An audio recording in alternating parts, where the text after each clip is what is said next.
কতদিন তোমায় দেখি না মাগো, থাকো কত দূরে।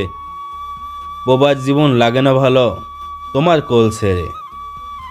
প্রবাস মানে নিঃসঙ্গতার আর চোখের জলে বালিশ ভেজানোর এক কমন গল্প।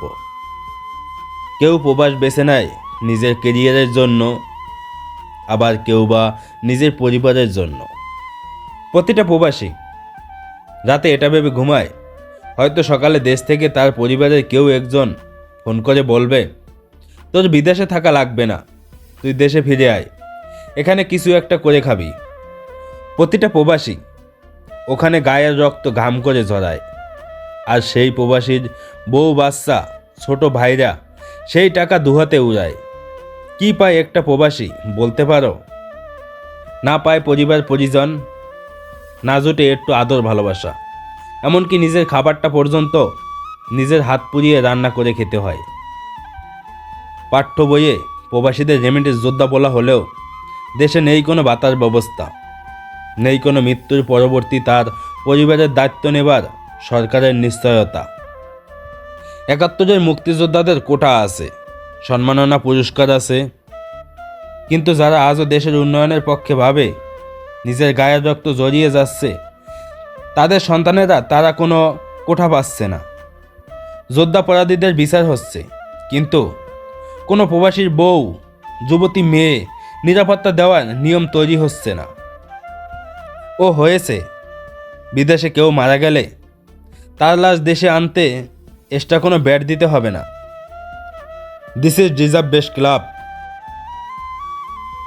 আমরা তো দেশে একবার মরি, আর ওরা প্রতিনিয়ত মরে।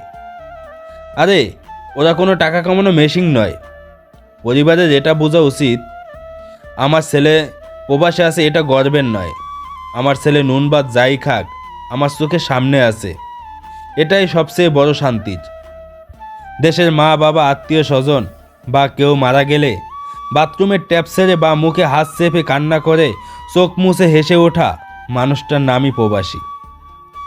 নিজের বউটাও আর আগের মতো কথা বলতে চায় না, তবুও কাউকে অভিযোগ না করতে পেরে নিকোটিনের ধোঁয়ায় নিজের কষ্ট উড়ানো মানুষটার নামই প্রবাসী।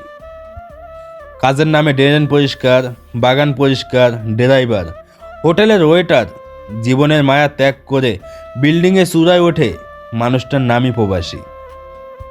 হাত ভেঙে পা ভেঙে মেরুদণ্ডে শিরদাঁড়া ভেঙেও ফোনের ওপাশের কাউকে হাসিমুখে ভালো আছি বলা মানুষটার নামই প্রবাসী।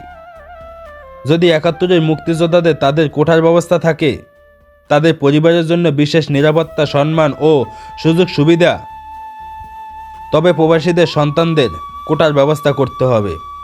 প্রবাসীদের বউ বাচ্চা, মা বাবা, ভাই বোনদের নিরাপত্তার নিশ্চয়তা দিতে হবে। কেননা যেই পরিবারে পুরুষ মানুষ থাকে না, সেই পরিবারের মেয়েদের উপর সুযোগ নাই এই সুশীল সমাজ। কে দেবে তাদের নিরাপত্তা? সরি, যে দেশে দর্শনের বিচার হয় না, সে দেশে নাকি আবার প্রবাসীদের পরিবার। ব্যাপারটা হাস্যকর।